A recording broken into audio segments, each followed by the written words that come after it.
মাননীয় প্রধানমন্ত্রীর উপরে।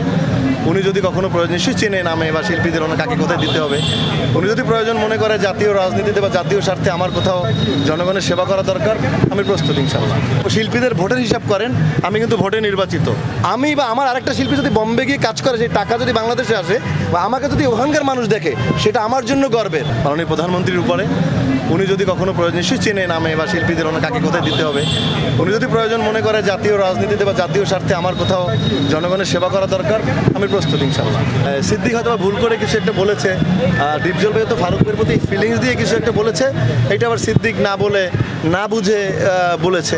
তো আসলে কাউকে ব্যক্তিগত আক্রমণ করা ঠিক না। ব্যক্তিগত আক্রমণ করেছে বলে হারুন ভাই ওটাকে ডেকে দুজনকে ওটা ভুল বোঝাবুঝি, ওকে একটা সরি লিখে একটা স্ট্যাটাস দিয়েছে, একটা ভিডিও করেছে, আমি সেখানে উপস্থিত ছিলাম। তো সেখানে নিয়ে দুজনকে মিলিয়ে মানে ডিপজল ভাইকে সরি বলছে যে আপনি বড় ভাই। আসলে তো ডিপজল ভাই আমাদের কিংবদন্তি, আমাদের লিজেন্ড শিল্পী।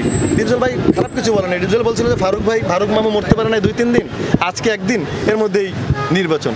তো আমিও কিন্তু আজকে আপনাদের মধ্যে আবার বলতে চাই, মানে শিল্পীরা যারা ফারুক ভাইয়ের আসনে বলতে চায় যে আমরা ফারুক ভাইয়ের অসমাপ্ত কাজ করতে চাই, তাদেরকে আবারও বলবো, ভাবির সাথে আমার কথা হয়েছে, শরৎ আছে তার ছেলে, এদের সাথে কথা বলে সবচেয়ে বড় কাজ হবে তার ঋণটা পরিশোধ করা। আমি কিন্তু শিল্পী সমিতির দায়িত্বে ছিলাম এবং আপনাদেরকে তো আবারও একটু মনে করিয়ে দিতে চাই, বারবার বললেও কাজ হয় না, তারপরে বলি।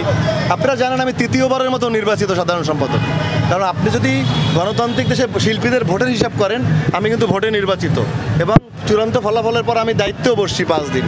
তারপরে আমার প্রতিদ্বন্দ্বী জোর করে কোনো একটি পেশি শক্তির মাধ্যমে সে জোর করে ক্ষমতায় বসছে, নিজেকে জোর করে সে সেক্রেটারি দাবি করছে বারবার।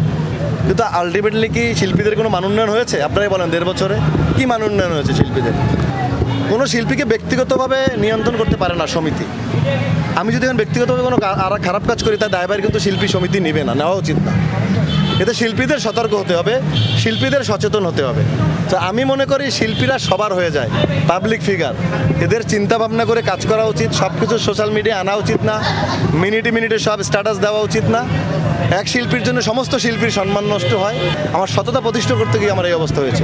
তো আমি সব শিল্পীকে বলবো যে ব্যক্তি লাইফগুলোকে বেডরুমের মধ্যেই আলোচনা করে শেষ করাই ভালো। এগুলো আসলে আসলে উনি নিজেই না, সমস্ত শিল্পীদের সম্মান নষ্ট হয়, শিল্পীদের প্রতি মানুষের যে আকর্ষণ, এই যে আপনারা আমার দিকে ক্যামেরা তাক করে আছেন, একসময় এগুলো থাকবেন না, কারণ আমার প্রতি আপনাদের বিশ্বাস, ভালোবাসা, ফিলিংস নষ্ট হয়ে যাবে।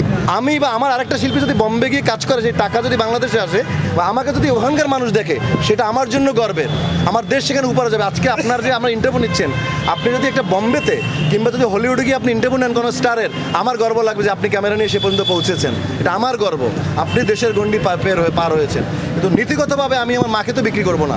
আপনার মা বা আমার মা ধরেন অসুস্থ, ক্যান্সার, আমি কি মাকে ফেলে দেবো? নিশ্চয়ই না। আমি ক্যান্সারের চিকিৎসা করব। তা আমার সংস্কৃতি যদি দুর্বল হয়, আমি এটাকে ভালো করার চেষ্টা করব, কিভাবে হল বাড়ানো যায়, আমি কিভাবে দেশের শিল্পীদেরকে প্রমোট করা যায়, এরপরে আমি বিদেশি জিনিস আনতে দেবো। আপনি আমাকে হাত পা বেঁধে আপনি আমার পাঠানের মতো 1000 কোটি টাকার ছবির সাথে আপনি আমার 1 কোটি টাকার ছবি ছেড়ে দিচ্ছেন, আমি কিভাবে পারবো? ওরা কোথায় গান করছে? মরিশাস, ওরা গান করছে সুইজারল্যান্ড, আপনি আমার গান করছেন এফডিসি কোনায় বা কক্সবাজার হাইয়েস্ট। এর সাথে আপনি আমার সংস্কৃতি মিলাবেন কিভাবে? আপনি তো ওখানেই মাইনাস মানুষের চোখে। তা আপনি আমাকে জোর করে এই ছবিগুলো যদি ঢুকিয়ে দিয়ে রিলিজে আমার হলগুলোকে দখল করে নেন, তাহলে আমার এই শিল্পী, আমার এই কলাকুশলীদের কী হবে? আমি শিল্পী সমিতির নেতৃত্ব দিয়েছি, আমি কখনো আমার আমার শিল্পীদের বা আমার কলাকুশলীদের স্বার্থের বাইরে আমি একটা কাজ করি না। আজকে আপনারা কেউ বলতে পারবেন না আমি এমন কোনো সিদ্ধান্ত নিয়েছি যেটা আমার শিল্পী বা আমার দেশের বাইরে গিয়েছে।